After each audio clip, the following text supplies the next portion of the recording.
চাওয়া তোমার পূরণ স্রষ্টার। বলছে কেউ স্রষ্টা বলতে নাই তো কেহ জগতে, তাই তো সে খোঁজে না স্রষ্টা, পাবে বলো কেমনে। কেউ বলছে আছেন স্রষ্টা, যায় না তাকে দেখা, আকার শূন্য হলেন তিনি, আছেন সর্ব জায়গা। তাই তো সেও চায় না দেখতে কবু সেই স্রষ্টা, কেমনে দেখবে স্রষ্টা সে বলো এবার তোমরা। বলছে কেহ স্রষ্টা ছাড়া নাই তো কেহই দ্বিতীয়, তাই তো আমি হইলাম স্রষ্টা, নয় আমি দ্বিতীয়। এটাই সত্য জ্ঞান বুদ্ধিতে বিচার করো সকলে, শক্তি কবু হয় না ভিন্ন, স্রষ্টাই শক্তি জগতে।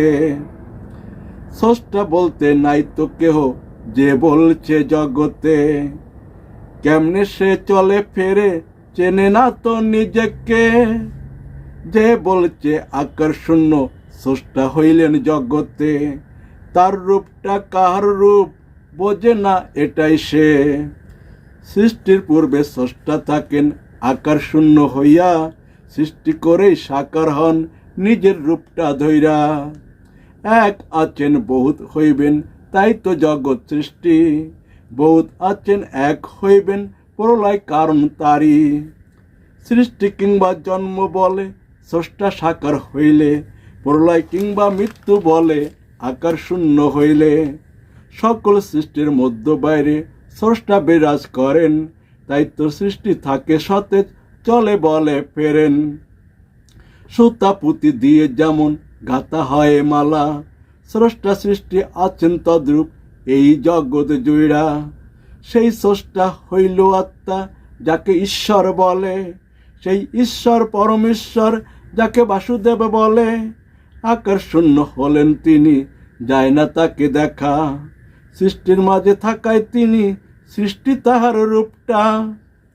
সৃষ্টি ছেড়ে গেলে তিনি সৃষ্টি থাকে পড়ে, সৃষ্টি তখন পারে না তো বলতে কিংবা নড়তে। স্রষ্টা সৃষ্টি উভয় তোমরাই বুঝতে নাহি পারো, কখনো স্রষ্টা কখনো সৃষ্টি সবাই অজান্তে সাজো। যখন বলো যাইবা মারা তখন সৃষ্টি সাজো, যখন বলো আমার দেহ তখন স্রষ্টা সাজো। স্রষ্টার সৃষ্টি স্রষ্টার মন্দির হইল সবার দেহ, সেই মন্দিরে স্রষ্টার বাস তোমরা কোথায় খোঁজো। অহংকার দিয়ে গড়া মন্দির যাকে দেহ বলো, সবই দেখে ভিন্ন ভিন্ন নিজেকে খোঁজে না তো। অহংকার মুক্ত হলো আত্মা, সবই দেখে একই, স্রষ্টা সৃষ্টিতে নাই তো ভেদ, স্রষ্টাই হইল সকল। তোমরা যেমন পোশাক পরো করো অদল বদল, স্রষ্টার পোশাক হইল তদ্রূপ স্রষ্টার সৃষ্টি সকল।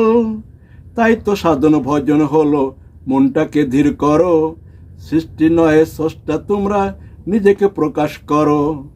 মনটা ক্ষিপ্ত কিংবা স্থির খাদ্য হইল কারণ, সেই খাদ্যের নিয়ম নীতি গীতা দিবে সকল। তাই তো করো যুদ্ধ সবাই নিজের দেহের সনে, দেহ চাইরা আত্মা হইবে গীতার নিয়ম মেনে। মাছ মাংস খাবার তোমায় দেহের দাবি করায়, সাত্বিক খাবার দেহ থেকে আত্মায় তুলে নেয়। থাকলে দেহে বারে বারে জন্ম মৃত্যু হইবে, স্বর্গ নরক কিংবা ধরায় পাপ পুণ্যে ঘুরবে। পাপ পুণ্য হলে ক্ষয় আসবে ধরায় ফিরে, পশু পাখি কিংবা মানুষ হইবে নতুন করে। দেহ ছেড়ে আত্মা হইলে সিদ্ধি লাভ হইবে, দেখবে তখন সবই এক আত্মার লোকে রইবে। আত্মা থেকে পরমাত্মায় লীন হইলে পরে, চিরস্থায়ী মুক্তি পাইবে সবে যাকে মোক্ষ বলে। তাই তো মুক্তি তিন প্রকার বলছে গীতার মাঝে, নরক তুল্য দেহের মুক্তি ক্ষণস্থায়ী হয়ে থাকে, স্বর্গতুল্য আত্মার মুক্তি দীর্ঘস্থায়ী হয়ে থাকে। পরমাত্মায় গেলে পরে চিরস্থায়ী মুক্তি ঘটে। কোনটা চাও এখন তোমরা চাও হিসাব করে, সবার চা করবেন পূরণ স্রষ্টা শ্রীকৃষ্ণ নিজে। কর্ম থেকে বুদ্ধি শ্রেষ্ঠ বলছেন গীতার মাঝে, তাই তো করো আত্মার দাবি দেহের দাবি ছেড়ে। সৃষ্টিকে ছেড়ে স্রষ্টাকে চাও মুক্তি পেতে হলে, সৃষ্টি ছাড়া স্রষ্টা হইলে তবেই মুক্তি পাইবে। বিশ্বাসে তাই মেলে শ্রীকৃষ্ণ, তর্কে থাকেন দূরে। মুক্তিদাতা তাই তো কৃষ্ণ, দ্বিতীয় কেহ নাই রে। তোমার দেহ হইল সৃষ্টি, তোমার আত্মা স্রষ্টা।